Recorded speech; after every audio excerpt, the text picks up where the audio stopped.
Thank you, Zscaler, for asking us to come here and tell our story. One of the things about Las Vegas is that what happens in Las Vegas stays in Las Vegas.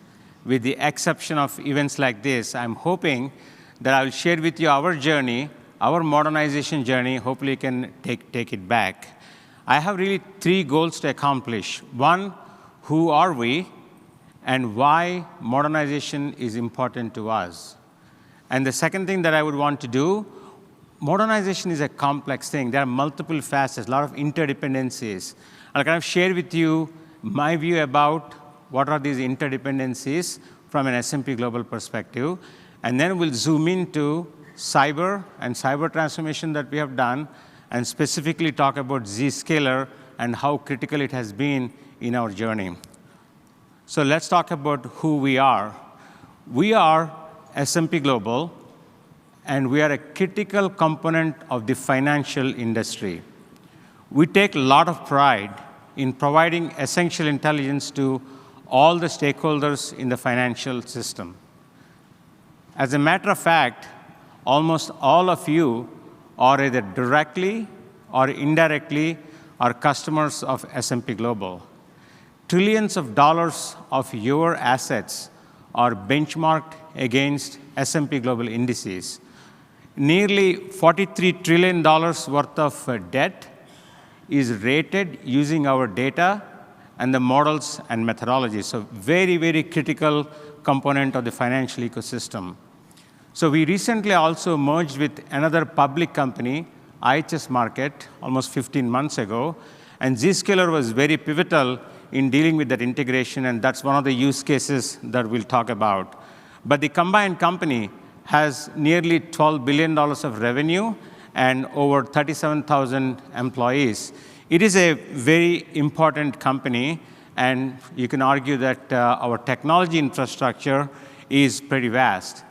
Like many of you, we also had a cloud-first journey. Now, when you talk about cloud, a lot of people will think if I go to cloud, my complexity is reduced. Complexity is not reducing. Complexity takes a different shape. If you look at our technology at a high level, because of our cloud adoption, we have multiple cloud providers. We have a multi-cloud strategy. We also have several SaaS applications. And how do you make them connect with each other, the employees, the assets? And for us, a technology partner like Zscaler, it's almost like software-defined security, and we'll talk about how we are using it, both using the network as a transport, like Jay talked about this morning, and using the operating system and the control plane to manage all of that. But why is modernization important? The first and foremost, we believe that if you are interested in growing your revenue, you need to have a foundation that's very, very strong, and that foundation has to be built on modern technologies. And the second thing is, as part of our digitization strategy, ecosystems are very important. We want to be part of the ecosystem, and we want to drive these ecosystems. You will not be able to do that without a modern foundation. And more importantly, we want to make sure that we have great engagement from all of our stakeholders and keep them very satisfied. And those stakeholders include our employees, our investors, our customers, and regulators, and the communities. Now, let's talk about technology and why every CIO is on a continuous modernization journey. Everybody, when they deploy technology, they use the best practices of that day. I call them as yesterday's best practices. But with so much change that's happening, you have to keep on evolving. The best way I could describe a transformation is like a puzzle, a Rubik's Cube. There are a lot of dependencies. For us, these are like the 6 phases of the so-called puzzle, with people being one of them, and cloud and data is another one, cyber is another one. If you're like a manufacturing or a healthcare company, you may have a supply chain as one of your facets, but you cannot have a big bang modernization or transformation. There isn't enough time, enough money and resources, and more importantly, change management to be able to do a big bang. So we actually literally version our transformation with People 1.0, 2.0, Cyber 1.0, so that our employees can come along with it and understand what we're doing in each phase of our transformation. People is one thing that a lot of people talk about, but invest less in. So when we talk to our employees, they say the pay transparency, pay equity, being able to promote any time in the year, these are some of the things that are very, very important to our employees, and we hear them, and we apply these policies on a continuous basis. And that's a fundamental building block for our transformation and modernization journey. And the second thing is, we transition from project to product, and of course, that's also done methodically with Agile 1.0, 2.0, and today, almost every single developer in S&P Global is part of some sort of an agile methodology, follows a particular agile methodology, and does like 2 or 3 week sprints depending upon the release cycles that they have. Another component of our transformation is carrying our employees through these modern technologies. We said that we need to train our employees long before we have a need for a technology, and we received a lot of awards for this Essential Tech and Essential Innovation program. And like I said, we also had a cloud program that went from 1.0, which is started with a lift and shift, and then we're methodically going cloud native across the board. This journey has been very rewarding for us in being able to deliver the business value that we need to. So when I talk about cybersecurity, which is one of the facets, I talk a lot to the board about how we are protecting the company. When I update the board, these are the things that we talk about. How are we doing against the industry standard frameworks such as NIST? How is the threat landscape changing? What type of a security operations issues have we seen? How we are able to defend them? And we will give a slew of metrics around vulnerabilities, data leakages, identity access management, and we also update them on the Zero Trust program. So let's double click on what this Zero Trust program is. But before, we all know that cyber technology is an alphabet soup of many, many niche players and best practice vendors. You don't have the luxury to pick a vendor who is not very good at what they are doing, but what we found as a result, we have a complex technology stack and an alphabet soup of applications and that we are trying to piece together. When you're trying to look at this landscape of partners, what happens is if you selected a partner 5 years ago, they may stop innovating. Let me give you an example. A partner which we chose at that time 5 years ago were very, very good at vulnerability management, but they're not good at patch management. We're using a different technology for patch management. But the patch management company innovated well, and they got into vulnerability management, they got into log management, and the security event management, and we have to select the right partners to make sure that we are going on the journey. So that's why every time we look at a vendor or a partner, there are a few things that are important. I wanted to share with you specifically what aspect of the Zscaler that we liked that allowed us to partner with them several years ago. So the first and foremost, I always bet on the right architecture. You need to know the architecture of your partner and how that architecture is making them extensible with additional features and functionality. What we see is when once I deploy the Zscaler agent, I have enormous access to the backend cloud that can add more functionality and more features. The hardest part is to rolling out the Zscaler agent. And then understanding the roadmap. We get constant updates from Zscaler team on the roadmaps. And if I know that they have something on the roadmap for 2 years ago, that I have a different product that is not innovating, I can plan the renewal cycle and when do I buy from Zscaler in their land and expand strategy. So having that visibility to the roadmap and the platform is very, very important. And of course, a proven global scale. And most importantly, what I like about the culture that Jay brings to Zscaler is a build with the customer. Some of the products that are launched today, the product around risk ratings is something that we worked very closely with Zscaler. So to give you specific details about 3 use cases that we have, let me welcome our head of network architecture and engineering, Guru Ramurthy. Guru?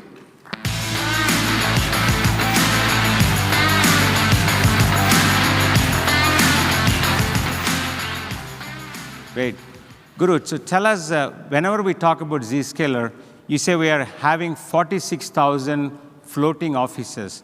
Tell us how ZIA and Zscaler helped us with that. Thank you, Swami. I mean, it's absolute pleasure being here and sharing what we have accomplished with Zscaler. I think to answer the question, in the pre-Zscaler era, it has always been complex and challenging in managing the S&P Global network architecture.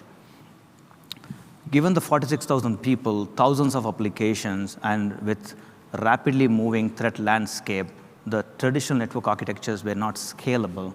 It resulted in complex security challenges and friction in the end-user experience. With the introduction of Zscaler Zero Trust architecture and the concept of smart switchboard, the network landscape has completely transformed. The network team at S&P Global, in partnership with our InfoSec team and with our digital workplace team, we were able to roll out ZIA in a record-breaking time. Today, we distribute a secure internet access and distribute a software-defined policy on the Zscaler platform to 46,000 users working from 180 locations worldwide, leveraging 60 Zscaler data centers and ensuring the stronger security posture and greater user experience. And in this entire process, our journey did not stop there. Because of Zscaler's greater flexibility and scalability in their architecture and their unique agent architecture where everything is built into one single agent architecture, we propelled our transformation journey even further and started beginning to transform our remote access VPN infrastructure. In the middle of a global pandemic, we transformed our VPN architecture from a legacy VPN into a Zscaler private access VPN. Today, we provide remote access VPN for those many employees working from 180 locations worldwide, and the experience they get is 8 to 12% improvement in the speed compared to the traditional VPN, which is a significant achievement. Our security teams were able to ensure security. Our employees are able to ensure that they have the greatest experience. With this 2 large implementations, Swami, I was able to retire the legacy proxy and the legacy VPN technologies, and we were able to simplify and standardize the entire network architecture. Excellent. So we talked about the merger with IHS Markit, and I know many of you probably have gone through the merger.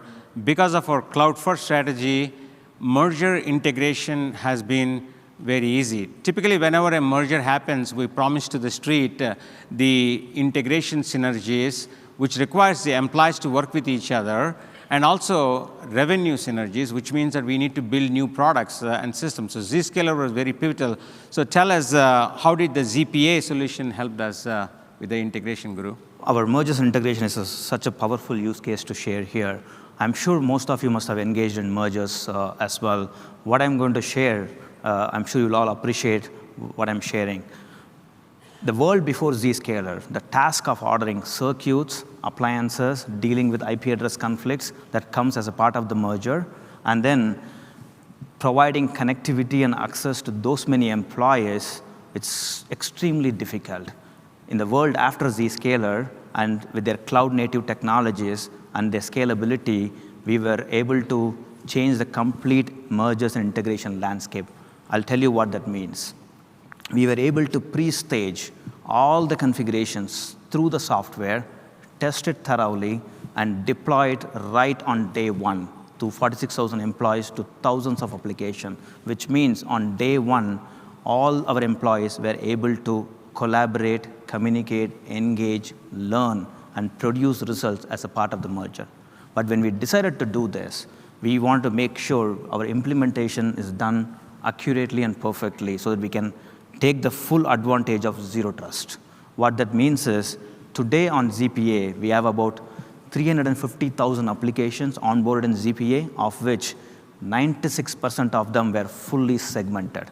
And what we plan to do with the AI and ML technologies that Zscaler is launching as a part of this Zenith Live, we wanted to increase our segmentation from 96% to 100%. By doing such a great implementation, we were able to meet some of our regulatory requirements by putting an additional defense on top of our identity stack. The implementation of this scale was seen immediately a positive impact on our employees because they were able to produce results which is expected out of a big merger like this. Excellent. Every time Jay comes and sees us, he basically so excited about the best practices implementation that we have with the ZPA, the segmentation, the containerization. So not only you will use Zscaler, but you need to understand what are the best practices under the hood to deploy at scale for an enterprise like the ones that you have. So let's talk about, I said modernization, right? Now, I'm sure a lot of the audience here also modernizing them. And as you go to the cloud native, the complexity with the microservices, it changes. So tell us how our implementation is helping us deal with this complexity that comes with modernization. Great question, Swami. With continuous modernization, the infrastructure and application landscape is becoming very dynamic and very transient. With multi-cloud, the IT landscape has significantly changed. The only way to manage this dynamic infrastructure and secure this dynamic infrastructure is through software and through software-defined architecture and software-defined policies. With Zscaler, organizations can today build a greater software-defined policy and deliver it many number of times through their software-defined platform and through their unified agent architecture to maximum number of employees to maximum number of apps at the same time. What this provides to our security organization is able to see a single pane of glass and make an impact to ensure our employees are getting consistent security experience. And very importantly, in this entire process of continuous modernization and securing the enterprise, we are ensuring our user experience and the benefits of multi-cloud is not hampered, which means when we brought this continuous modernization journey, and the benefit of multi-cloud is all about agility, speed, transformation, but with Zscaler, all of those aspects were still retained, they were frictionless, and we were able to do that. By doing this entire implementation, the IT and security teams were still in good control of security and enforcement, also ensuring the richer user experience. Fantastic. So many of you probably get this management report or dashboard for your Zscaler implementation. I get those reports on how S&P Global is being protected by Zscaler. But I always look at them and say, like, where are some of these vulnerabilities? Where are they coming from? Guru and the team have been working with Zscaler team. We are a design partner for the Risk 360 product that was launched. And what this allows us to do is that, okay, we have ZIA and ZPA installed and configured, and it's working, it's defending, but it still allows me to use the Risk 360 product to look at the details about where are the vulnerabilities, what is the sources, and go back and remediate in the system across the enterprise. So we're working with Zscaler on Risk 360 product, and we're really very excited about the features and functionality that they have. In closing, I would say that the true architecture of having software-defined security and using that as an operating system to have policy-based governance and oversight and configuration really gave us significant benefits for us, and we're very, very happy to share our story. Thank you. Have a great time. Thank you.